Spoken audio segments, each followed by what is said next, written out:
Hello viewers, welcome to new tutorial. In this tutorial, I will show how to fix WhatsApp update problem.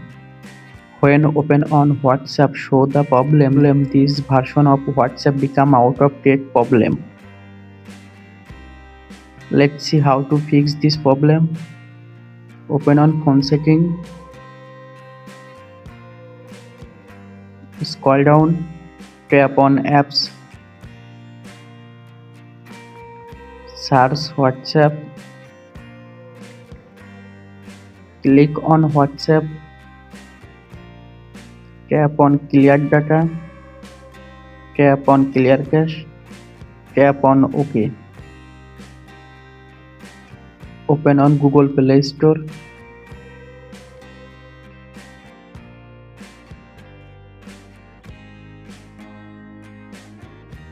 Search WhatsApp app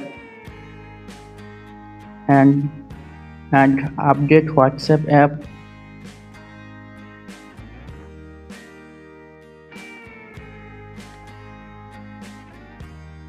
Now open on WhatsApp.